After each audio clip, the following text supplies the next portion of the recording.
porque Deus vai falar na palavra. Esse Deus vai falar, tem que ter alegria no arraial, não é verdade?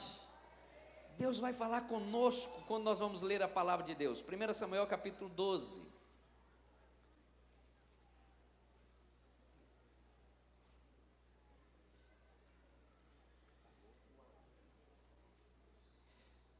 Primeiro Samuel capítulo 12, quem achou fala aleluia. Aleluia. Versículo 23. Diz assim o texto da palavra de Deus. Posso ler? Diz assim: quanto a mim, longe de mim que eu peque contra o Senhor, deixando de orar por vós. Antes, vos ensinarei o caminho bom e direito. Tão somente, pois, temei ao Senhor e servi-o fielmente de todo o vosso coração, pois vede quão grandiosas coisas vos fez. Graças te dou, Pai, pela tua bendita palavra. E a nossa oração nesta manhã é que o Senhor possa trazer ao nosso coração aquilo que o Senhor já tem falado conosco, ministrar nas nossas vidas aquilo que o Senhor já tem feito, Senhor, e nos mostrar aquilo que o Senhor há de fazer. Não permita que eu venha empobrecer a tua palavra, mas que ela seja rica e eficaz, no nome de Jesus.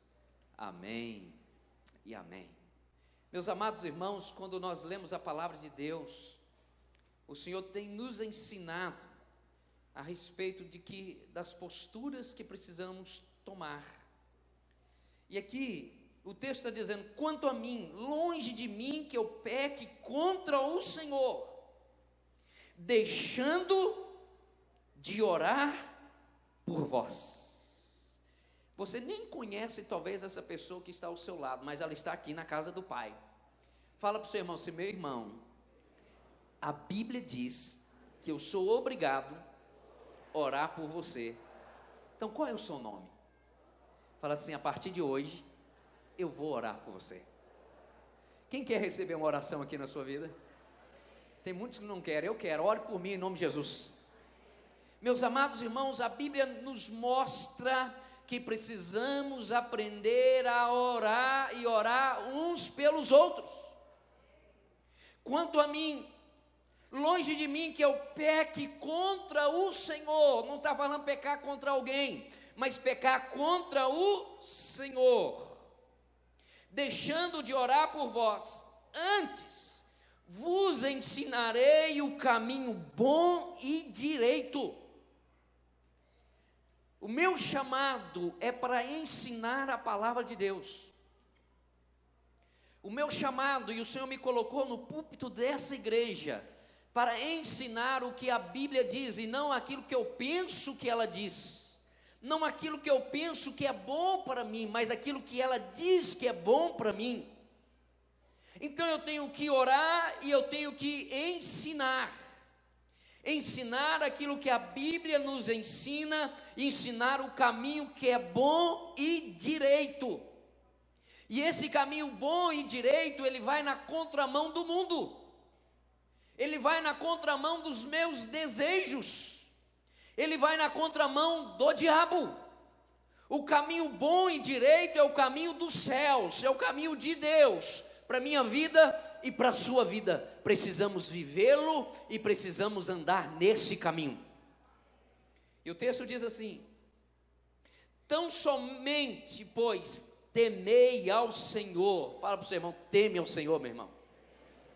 E o texto fala: tão somente temei ao Senhor e servi-o fielmente de todo o vosso coração. A Bíblia me chama a temer a Deus e servi-lo fielmente.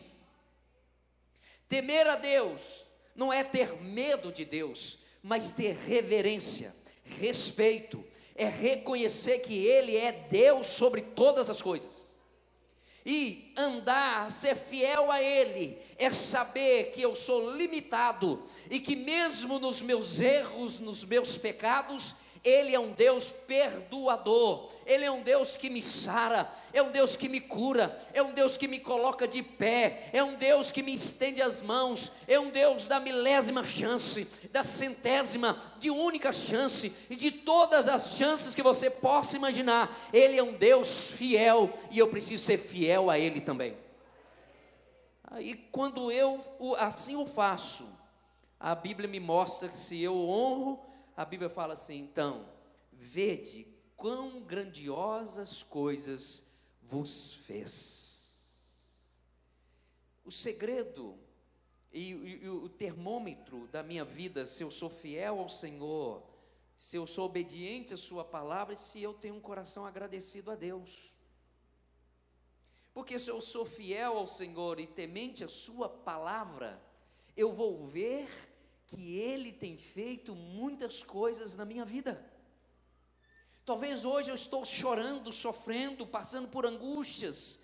Hoje uma perseguição veio contra a minha vida no trabalho, dentro da minha casa, algo que veio no externo, algo no interno, não sei de onde que surgiu, mas quando eu olho para trás, eu vejo que tantos livramentos o Senhor me deu, como que a boa mão do Senhor foi sobre a minha vida, como que Ele me amparou, como que Ele me colocou de pé, como Ele me adestrou, e porque eu fui fiel a Ele, eu permaneço fiel a Ele, então eu sei que no dia de amanhã a minha sorte vai mudar. Eu sei que no dia de amanhã Deus vai fazer algo sobrenatural na minha vida, porque o meu coração é dele, a minha vida é dele, eu sou fiel a ele. Então eu posso ver no passado ou no dia de ontem o quanto Deus fez na minha vida. Estão entendendo aqui, meus amados irmãos? E é por isso que eu quero mostrar aos amados irmãos e irmãs um texto que me chamou a atenção essa semana, ou a história desse texto, que são alguns capítulos aqui em Isaías, capítulo 36. A Bíblia fala de Ezequias. Ezequias era filho de Acás. A Bíblia fala que Acás foi um péssimo rei em Judá. Ele invocou deuses, ele construiu e permitiu que em Judá colocasse nos cumes dos montes altares a outros deuses.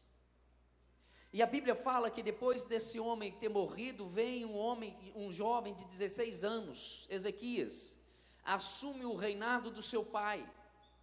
E quando ele assume o reinado do seu pai, a primeira coisa que ele decidiu no seu coração, e daqui a pouquinho nós vamos chegar lá, é que ele decidiu servir ao Senhor com inteireza.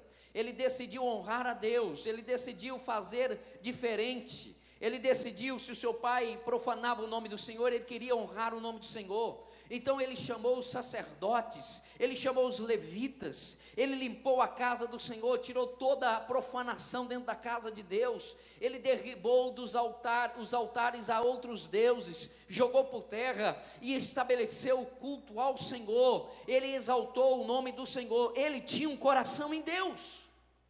Ele foi fiel a Deus, apesar da história que ele viu de todos dos seus pais, apesar de tudo aquilo que aconteceu no seio da sua casa, apesar de tudo que ele viu, apesar de os seus pais terem levado ele, quando criança, a um lugar de adoração a outros deuses, ele, quando assumiu uma postura de rei em Judá, ele decidiu servir ao Senhor. Mas não porque eu sirvo ao Senhor, que eu estou imune aos ataques das trevas. E com certeza, porque eu sirvo ao Senhor, as trevas se levantarão mais ferrenha contra a minha vida. As lutas talvez, e com certeza virão mais fortes sobre nossas vidas. Mas quanto mais eu tiver lutas, mais vitórias também eu alcançarei. Quanto mais angústias vierem, mais alegria interior eu terei, porque o Senhor estará ao meu lado. Então eu tenho que ver na perspectiva de Deus e não do homem. Muitas pessoas estão vendo a sua vida na perspectiva do homem. O homem no mundo, sem o Senhor nosso Deus, o valor dele é aquilo que ele tem no bolso. O valor dele é quando ele está no alto de uma empresa, assentado na presidência de uma empresa. Esse tem muito valor. Para o homem, os valores são inversos dos valores espirituais. Porque os valores espirituais não é aquilo que você tem no seu bolso, não são os seus diplomas na parede da sua casa, não é a influência que você tem sobre outros, não é a posição social, mas é aquilo que Deus está falando e fazendo na sua vida. Quando nós lemos a palavra de Deus, nós vamos ver os ataques infernais contra Ezequias. Capítulo 36 diz assim: no ano 14º do rei Ezequias, subiu Senaqueribe, rei da Síria, contra todas as cidades fortificadas de Judá e as tomou. O rei da Síria enviou Rabsaque de Laquis a Jerusalém ao rei Ezequias, com grande exército. Parou ele na extremidade do açude superior, junto ao caminho do campo do lavadeiro. Então saíram a encontrar-se com Eliaquim, filho de Ilquias, o mordomo, Sebna, o escrivão, e Joá, filho de Asaf, o cronista. Rabsaque lhe disse: dizei a Ezequias, assim diz o sumo rei, o rei da Síria, que confiança é essa em que te estribas? Olha aqui o ataque infernal das trevas. E o ataque infernal das trevas sempre vai ser a mesma. Há 2000 anos atrás, há 2.700 anos atrás, aproximadamente, esse texto. O ataque das trevas sempre será, ou sempre serão os mesmos. A Bíblia diz aqui que Senaqueribe, manda dizer a Ezequias: que confiança é essa que te estribas? Que confiança é esta que você se assegura? Que confiança é essa que você está declarando? E qual era a confiança de Ezequias? Eu vou tirar dos cumes dos montes os ídolos, eu vou tirar da minha vida, da minha casa, tudo aquilo que não glorifica Deus. Deus será Deus em Judá, Deus será Deus em Jerusalém, o Senhor vai ser honrado, nós vamos invocar o nome do Deus Todo-Poderoso, nós vamos cantar louvores ao Senhor. E depois de tudo isto, veio o inimigo para trazer intimidação. E qual era a intimidação? Que confiança é essa que você tem? Em quem você está segurando a sua confiança? Que fé é essa? E trazendo para os dias de hoje, trazendo para o meu coração hoje, para a minha vida hoje, sinceramente, quantas vezes bate uma dificuldade na nossa casa? Quantas vezes bate uma dificuldade física, emocional, financeira? E a primeira coisa que vem no nosso coração é: eu sou servo de Deus, por que isso está acontecendo comigo? Alguém já ouviu uma voz assim? Por que isso está acontecendo comigo? Porque eu prego, eu oro, eu jejuo, e as lutas estão ferrenhas. A mesma intimidação está vindo aos nossos ouvidos, dizendo assim: que confiança você tem? Que Deus é esse que você está cultuando? Por que você está vivendo assim? E muitas vezes essa intimidação dentro do nosso coração, para nos trazer pavor, para nos trazer medo, para nos trazer angústia, ela está querendo nos tirar do alvo, do foco, está querendo nos tirar da cruz, está querendo nos afastar do propósito de Deus, o Deus que nós cultuamos, o Deus que nós levantamos nossas mãos, o Deus que nós oramos, o Deus que nós nos rendemos a Ele, o Deus que nós cantamos louvores a Ele. Quantas vezes a intimidação, quantas vezes pessoas falam algo contra nós, que vem ao nosso coração, e isso nos faz paralisar. O inimigo é o mesmo. Lembra lá de Golias, quando o exército de Israel encontrou os filisteus numa fileira para a guerra, sai um homem de 3 metros e alguma coisa, poderoso, forte, e Golias começou a andar dizendo assim: cadê o exército de Israel? Cadê o exército do Deus vivo? Não tem homem nesse exército não. Se vocês vierem a mim e me vencerem, nós seremos escravos de vocês, mas se nós vencermos vocês, ou esse homem que vier governar e guerrear contra mim, nós governaremos sobre vocês. Intimidação. Quantas vezes somos intimidados pelos ataques das trevas? O inimigo não muda, o inimigo é o mesmo. Outra coisa que eu vejo aqui nesse texto, que nós estamos lendo, no versículo 7 fala assim: mas se me disseres, confiamos no Senhor nosso Deus, não é esse aquele cujos altos e altares Ezequias removeu e disse a Judá e a Jerusalém: perante este altar adorareis. Aqui está Senaqueribe dizendo assim: não foi Ezequias que tirou os altares, e diz agora que em Jerusalém é nesse altar que vocês vão adorar. Quem é esse Deus e que confiança vocês têm? Eu te pergunto nesta manhã: você confia em Deus, meu irmão? Você confia em Deus, minha irmã? Você já se entregou a Ele, se rendeu a Ele? Ele é o Deus da sua vida mesmo? Você crê que apesar das circunstâncias, Ele continua sendo Deus na sua vida? Apesar de todas as lutas, Ele continua sendo Deus sobre a sua vida?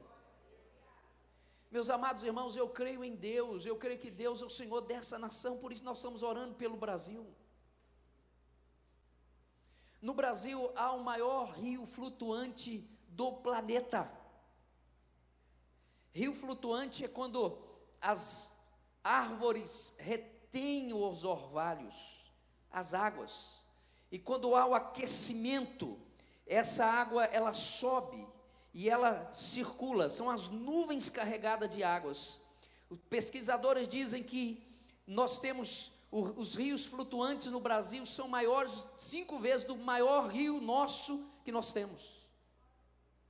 Mas esse rio flutuante, pela bondade de Deus, ele vai na Cordilheira dos Andes, ele bate na parede da Cordilheira dos Andes e volta para dentro do Brasil e vem para o Sudeste. E agora surgiu um bolsão de ar quente, e nós estamos vivendo esse bolsão de ar quente há alguns anos.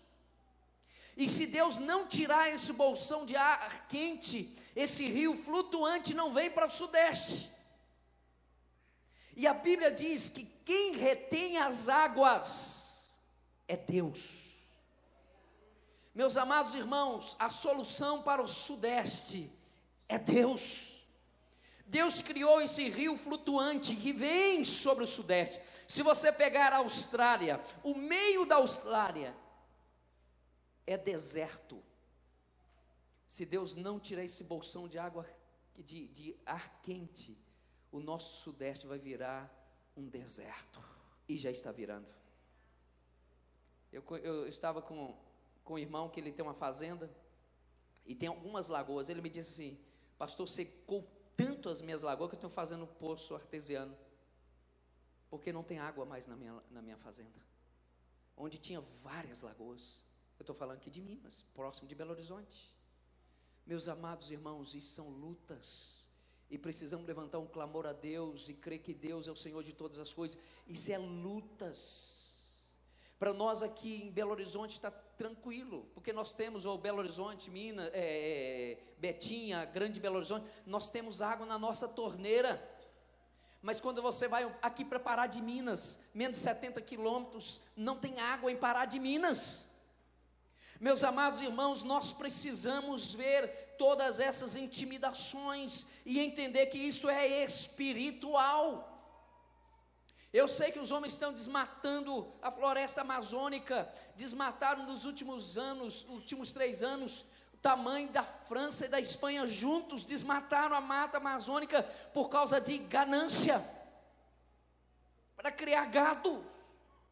Nós precisamos entender isso e orar ao Senhor dizendo: Deus, Muitas vezes nós estamos perdendo o controle, muitas vezes nós estamos olhando para o natural e não entendendo o espiritual. Satanás está destruindo essa nação, porque nessa nação perdeu-se o caráter de Deus, perdeu uma intimidade com Deus. Hoje está surgindo mais ateus do que homens religiosos.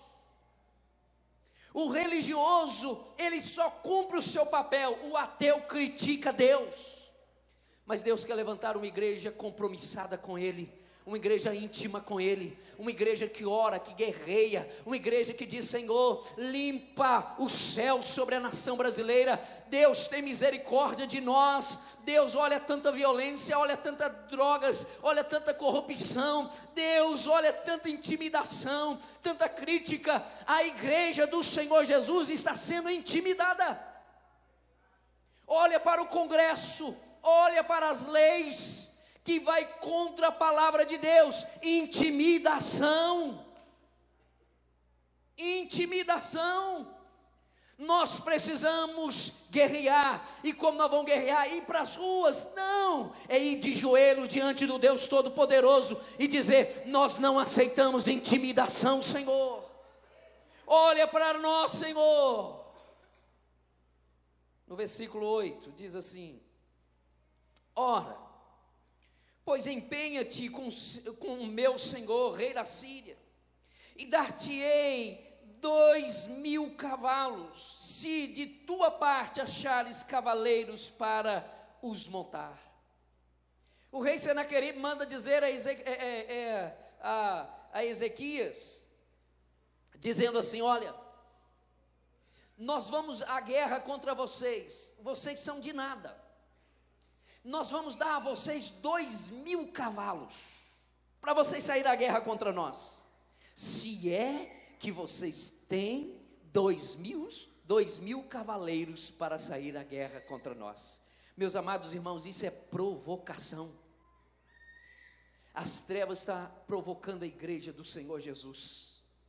E como as trevas estão provocando a igreja do Senhor Jesus, quando as trevas está inundando a casa do Senhor, quando os princípios das trevas estão entrando dentro da igreja do Senhor Jesus, quando não há santidade, quando há divórcios, quando há intrigas, quando há fofocas, quando há soberba, quando há altivos, como há pessoas, homens e mulheres que dizem de Deus, não tem compromisso com Deus.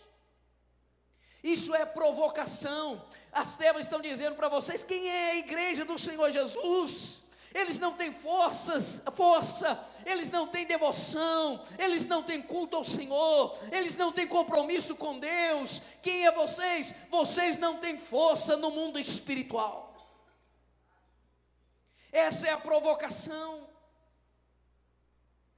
É isso que tem surgido na igreja brasileira, é isso que tem surgido nos lares da igreja brasileira. Quantos lares que dia após dia estão se alimentando de novelas? Quantos lares estão vivendo intrigas? Quantos homens são pornográficos?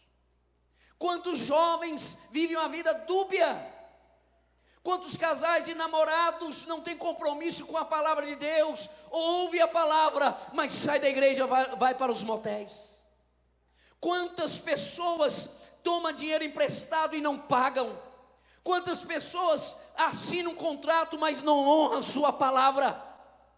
Meus amados irmãos, as trevas estão dizendo assim: vocês não têm força, nem moral e nem espiritual. Provocação. Outra coisa que eu vejo aqui no versículo 10, diz assim: acaso subi eu agora sem um Senhor contra esta terra para a destruir? Pois o Senhor mesmo me disse: sobe contra a terra e a destrói. Olha o que Senaqueribe mandou dizer a Ezequias: foi Deus que me mandou ir destruir vocês. Foi Deus. Meus amados irmãos, mentiras. O inimigo usa de intimidação, usa de provocação e usa de mentiras. Quantas pessoas estão dizendo que são profetas de Deus e não são? Quantas pessoas estão criando leis, estabelecendo ordens, dizendo que está na palavra de Deus e não está? Quantas pessoas pegam a palavra de Deus e mudam o que a palavra de Deus está dizendo, para que elas possam fazer aquilo que a carne deseja? A Bíblia está dizendo, pastor, olha aqui, está dizendo. Não está dizendo, não, meu irmão, Deus não muda. O homem muda, mas Deus não muda. A palavra não muda. O homem pode mudar a sua palavra, mas Deus continua o mesmo eternamente. Aleluia, glória a Deus. Pessoas estão pegando a palavra e falando, assim diz o Senhor. Ele nunca disse. Assim a Bíblia está dizendo que eu posso fazer. Ele está dizendo, eu nunca mandei você fazer. Muitas pessoas estão querendo que a palavra se adeque a eles. A palavra não se adequa aos homens que têm que se adequar à palavra. A palavra corta reto e não dá meia volta, querido. Deus é Deus que cumpre a sua palavra. E assim que Senaqueribe queria vencer Ezequias.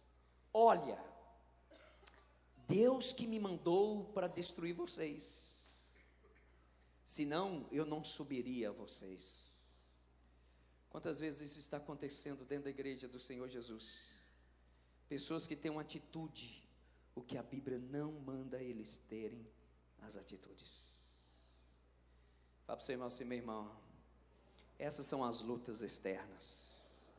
E o que eu devo fazer, então, diante dessas lutas? Aí que vem a resposta, capítulo 37, versículo 1. Tendo o rei Ezequias ouvido isto, rasgou as suas vestes, cobriu-se de pano de saco e entrou na casa do Senhor. Meus amados irmãos, o rei não mandou pegar armas. O rei não mandou chamar os seus oficiais para estabelecer uma estratégia. O rei não mandou chamar os seus profetas, os sacerdotes, os levitas. A Bíblia diz que o rei, ele foi para a casa do Senhor, se humilhou diante do Senhor e foi buscar do Senhor a solução para a sua nação, a solução para aquela guerra travada, a solução para a sua angústia, a solução para os seus problemas. Ele entrou na casa do Senhor e ali ficou.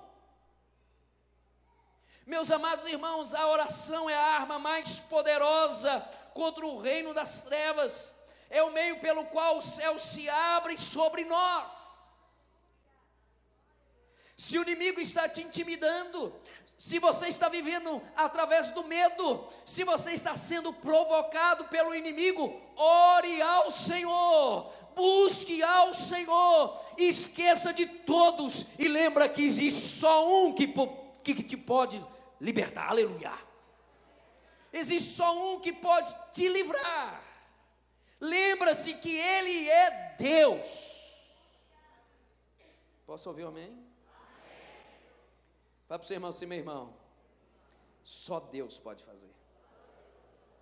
E é tão interessante que o mesmo texto aqui em 2 Reis, capítulo 18, 2 Reis, capítulo 18,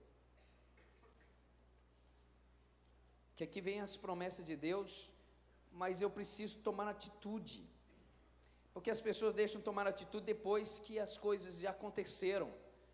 Eu preciso ter uma atitude naquilo que Deus tem colocado para eu fazer. É hoje. 2 Reis 18, versículo 2, diz assim.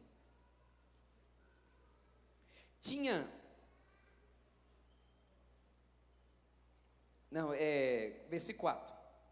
Removeu os altos, quebrou as colunas, deitou abaixo o poste ídolo e fez em pedaço a serpente de bronze que Moisés fizera, porque até aquele dia os filhos de Israel lhe queimavam incenso e lhe chamavam Neustã. Confiou no Senhor Deus de Israel, de maneira que depois dele não houve seu semelhante entre todos os reis de Judá, nem entre os que foram antes dele. Versículo 6. Porque se apegou ao Senhor, não deixou de segui-lo e guardou os mandamentos que o Senhor ordenara a Moisés. A Bíblia diz que antes dessa guerra, antes dele entrar lá no templo para apresentar ao Senhor as lutas que ele estava passando e que o seu povo iria sofrer contra o ataque da Síria, a Bíblia fala que antes disso tudo, ele se santificou. Ele santificou o povo. Ele teve compromisso com Deus. Versículo 5 fala que ele confiou no Senhor, que de uma maneira tão grande, tão poderosa, que nem depois dele e nem antes dele houve um rei em Judá como ele. A Bíblia fala aqui no versículo 6, porque se apegou ao Senhor e não deixou de segui-lo, e guardou os mandamentos que o Senhor ordenara a Moisés. Pastor, que mandamentos são esses? Deixa eu te ensinar aqui na Bíblia. Deuteronômio, marque aqui 2 Reis, Deuteronômio 10. Esses são os mandamentos. Deuteronômio 10, 12. Deuteronômio 10, 12 diz assim: agora, pois, ó Israel, que é que o Senhor requer de ti? Não é que temas ao Senhor teu Deus e andes em todos os seus caminhos, e o ames e sirvas ao Senhor teu Deus de todo o teu coração e de toda a tua alma. É isso que Ezequias fez. Ele tirou todos os postes ídolos, se santificou o povo, se apegou ao Senhor de tal maneira que não houve depois dele nenhum outro rei em Judá. Antes dele nenhum outro que se apegou, que amou o Senhor, que serviu ao Senhor, que honrou o Senhor, que se entregou ao Senhor. Então eu só posso entender que Ezequias era um homem determinado em servir ao Senhor. Eu te pergunto nesta manhã, você está determinado a servir o Senhor? Você está determinado a honrar o Senhor sobre todas as coisas, amá-lo sobre todas as coisas, entregar a sua vida a Ele com toda a sua força, com todo o seu entendimento, com toda a tua alma? Você está determinado a servir ao Senhor? Porque se você estiver determinado, quando vier as lutas, você sabe aonde recorrer, você sabe aonde buscar, você sabe quem é a fonte para a sua vida, você sabe quem pode te sustentar, você sabe quem pode te livrar, você sabe quem pode abrir uma grande porta para você passar. Se você ama o Senhor sobre todas as coisas, você sabe que é nele que é a esperança de todas as coisas. Porque Satanás vem e sempre virá contra nossas vidas, mas nós precisamos servir ao Senhor de todo o nosso coração. Você precisa estar firme. No versículo aqui de 2 Reis, capítulo 18, versículo 7, diz assim: assim foi o Senhor com ele, para onde quer que saía, lograva bom êxito. Rebelou-se contra o rei da Síria e não o serviu. O rei da Síria, Senaqueribe, aqui representa o diabo. Nós temos que rebelar contra toda a horte das trevas. E nós não podemos servir essas hortes infernais que destrói casamentos, que destrói famílias, que destrói finanças, que destrói cidadãos, que destrói países, que destrói homens e mulheres. Precisamos servir ao Senhor, porque onde quer que você for, você vai lograr bom êxito. Posso ouvir amém? Fala para o seu irmão, seja valente, meu irmão. Aqui não, Satanás. Segunda coisa que eu vejo aqui em Ezequias, no capítulo 38, quem me dá mais 10 minutos, levante a mão por favor, 10, 20, 30, 40, 50, até 3 horas, aleluia. Versículo 38 diz assim, no capítulo 38 diz assim: naqueles dias, depois que Deus deu a vitória sobre a Síria, depois você pode ler o capítulo que o rei da Síria teve que fugir, e ele morre, e lá o seu próprio filho o mata. Deus deu uma grande vitória para Ezequias naqueles dias. Depois de passar essa grande luta externa, veio uma grande luta interna. Naqueles dias, Ezequias adoeceu de enfermidade mortal. Veio ter com ele o profeta Isaías, filho de Amós, e lhe disse: assim diz o Senhor, põe em ordem a tua casa, porque morrerás e não viverás.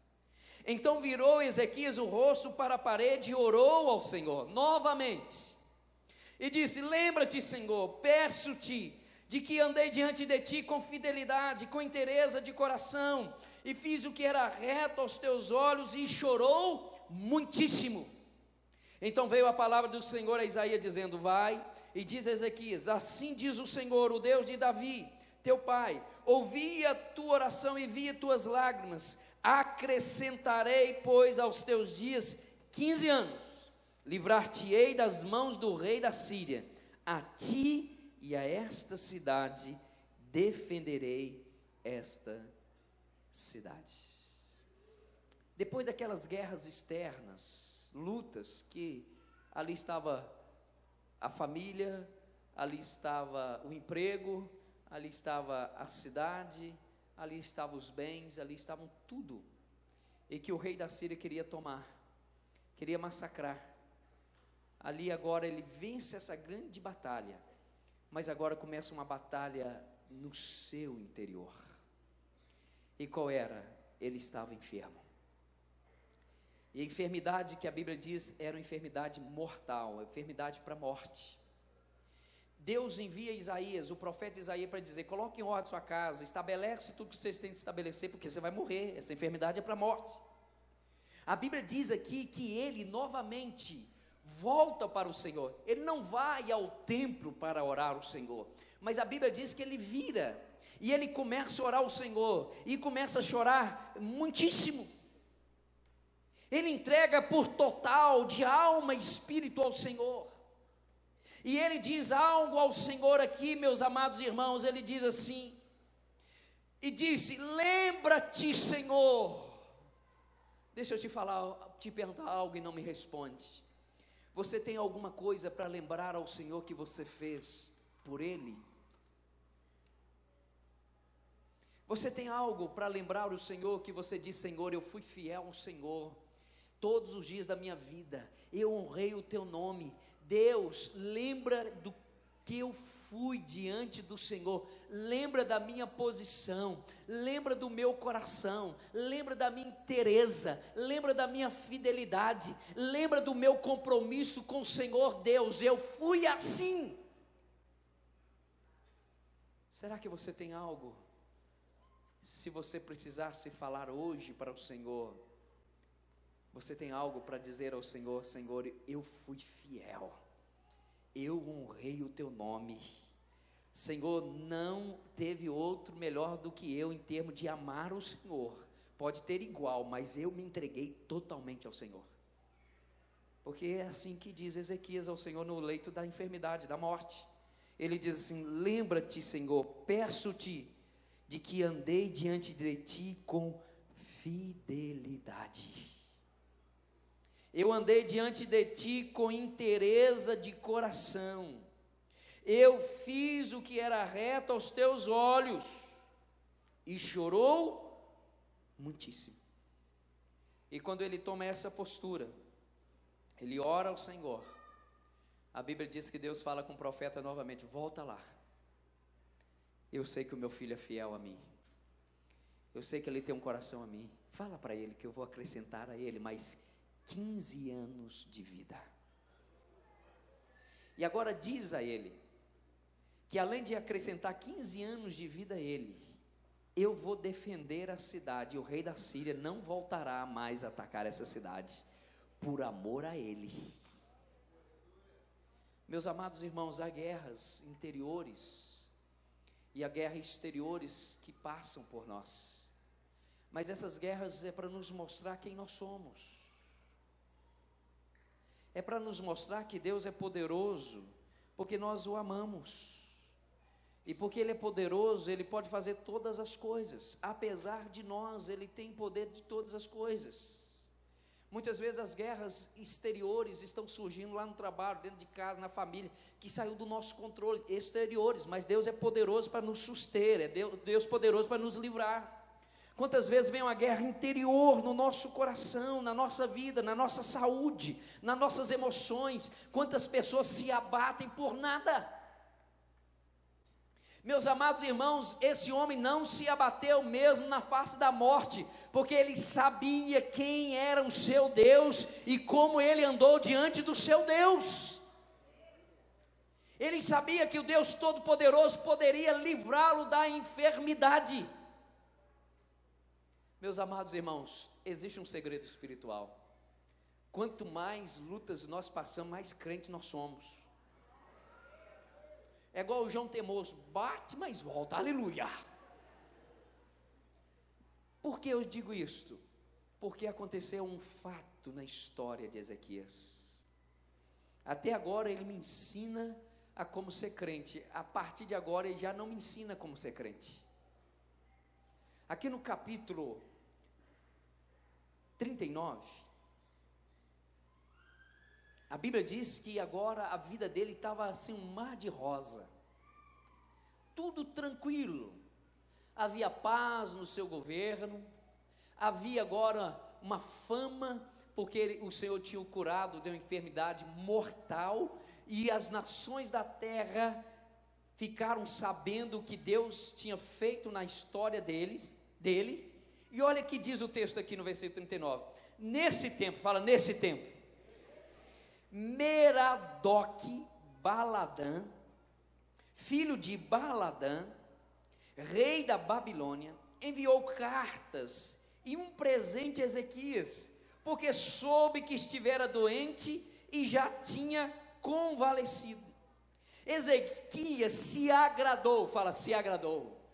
Meus amados irmãos, é muito bom que alguém lembra de nós, é muito bom, isso é bom para o nosso ego, não é verdade? Pessoas importantes nos mandar presentes, reconhecer o seu trabalho, reconhecer que você faz sucesso, que é muito bom, meus irmãos, para o nosso ego. Mas para a vida com Deus, muitas vezes nós achamos que não precisamos de Deus e que nós somos a pessoa, estamos na crista da onda e está tudo bem para conosco. Olha o que o texto continua dizendo. Ezequias se agradou disto, mostrou aos mensageiros a casa do seu tesouro, a prata, o ouro, as especiarias, óleos finos, todo o seu arsenal, tudo quanto se achava nos seus tesouros. Nenhuma coisa houve, nem em sua casa, nem em todo o seu domínio, que Ezequias não lhe mostrasse. Agora vieram lá homens de outros lugares, enviados pelo rei da Babilônia. Aí Ezequias recebeu um presente do rei da Babilônia. O rei da Babilônia, Ezequias, você estava doente para a morte, você foi curado. Olha como você é um homem de sucesso. Olha como Deus gosta de você. Olha como você é importante para Deus. Aí Ezequias fala, eu sou mesmo? Vem cá, eu vou mostrar para vocês tudo. Olha aqui quanto ouro eu tenho aqui na casa de Deus. Olha que coisa maravilhosa. Olha meu tesouro particular. Olha com meus carros novos. Olha os meus servos. Olha aqui os meus cavalos. Olha tudo que eu tenho. Olha aqui, vou lá mostrar o aquaduto de vocês, meus. Olha que água cristalina que o Senhor tem me dado. Como que eu estou no sucesso, como que estou na crista da onda, que coisa maravilhosa. Pode dizer para o seu rei, que aqui as coisas acontecem, eu sou o cara. Aí o texto continua, versículo 3, então, fala então, Isaías o profeta veio ao rei Ezequias e lhe disse, que foi o que aqueles homens disseram e de onde vieram a ti? Respondeu Ezequias, de uma terra longínqua, vieram a mim da Babilônia. Perguntou ele, que viram em tua casa? Respondeu Ezequias, viram tudo quanto há em minha casa. Coisas nenhuma há nos meus tesouros que eu não lhes mostrasse. Então, disse Isaías a Ezequias, ouve a palavra do Senhor dos Exércitos. Eis que virão dias em que tudo quanto houver em tua casa, com o que entesouraram teus pais, até o dia de hoje, será levado para a Babilônia. Não ficará coisa alguma, diz o Senhor, dos teus próprios filhos, que tu gerares, tomarão, para que sejam eunucos no palácio do rei da Babilônia. Então disse Ezequias a Isaías, boa é a palavra do Senhor que disseste, pois pensava, haverá paz e segurança em meus dias. Ezequias se engrandeceu por tudo que Deus tinha feito na vida dele, pelos livramentos, como que o rei da Síria fugiu, pela cura que ele tinha recebido. E agora ele cai numa armadilha, porque o seu ego inflou e esqueceu-se do Senhor. Aí Deus manda o profeta dizer assim: Ezequias, tudo que você tem na sua casa, o que seus pais trabalharam, entesouraram para você, serão levados da casa do Senhor, da sua casa de Jerusalém para a Babilônia. Os teus filhos serão eunucos castrados para cuidar do harém do rei da Babilônia. Aí Ezequias falou assim, Ezequias falou: tá ótimo, tudo bem, importa que os meus dias eu esteja em paz. Meus amados irmãos, o único dia que Ezequias não orou, ele estabeleceu e deixou uma maldição entrar em Jerusalém. E anos depois, esse povo foi levado cativo para a Babilônia. Muitas vezes os nossos dias são dias de paz. E quando está tudo em paz, meu querido, nós temos o costume de nos relaxar. Está em paz. Deus é comigo, olha que coisa maravilhosa. Maravilha, oh Jesus, está em paz. Deixamos de orar, deixamos de congregar, o nosso coração fica ensoberbecido, achamos que somos especiais demais. Está em paz, mas estabelece uma maldição. Talvez a gente não venha ver, mas nossos filhos venham comer dela. É isso que aconteceu com Ezequias. Tinha uma promessa de Deus que os seus dias seriam de paz, e foram de paz, mas os seus filhos sofreram as consequências da insensatez desse homem de não mais buscar a Deus. A nossa vida não é vivida só hoje. Eu tenho que viver hoje como se fosse o último dia da minha história, mas a minha vida tem uma vida para ser vivida. E os meus filhos, a minha família faz parte desses dias que eu estou vivendo. É por isso que eu tenho que entronizar o Senhor todos os dias da minha vida. Senão eu vou achar que eu sou bom demais. Senão eu vou achar que Deus já fez tudo que tinha a fazer na minha vida. Senão eu vou me perder diante daquilo que Deus tem para a minha vida. Meus amados irmãos, é hora de acordarmos e entender que o Senhor precisa ser buscado a cada momento, a cada segundo na minha história, no nome de Jesus. Fique em pé no seu lugar, em nome de Jesus. Me dá mais alguns minutinhos, que nós já vamos terminar. Mas essa manhã é manhã de milagres na sua vida. Eu não sei quais são as provocações, quais são as lutas, mas eu sei que o Deus Todo-Poderoso se faz presente nessa reunião. A Bíblia diz: onde tiver 2 ou 3 reunidos no nome de Jesus, Ele se faz presente. É hoje, o caso é com Ele hoje, é você e Ele hoje, em nome de Jesus. Coloca as suas 2 mãos sobre o seu coração, faz essa oração após mim, dizendo assim: Senhor Jesus, nesta manhã, eu reconheço, eu preciso de Ti, eu quero, Senhor, confiar a minha vida nos Teus cuidados, e hoje, Senhor, eu entrego a minha vida, eu entrego o meu coração, eu entrego a minha história no Teu altar. Senhor Jesus, escreva meu nome no livro da vida, perdoa os meus pecados. Senhor Jesus, um dia eu andei nos Teus caminhos, me desviei, mas arrependido eu estou, e eu volto para o Senhor.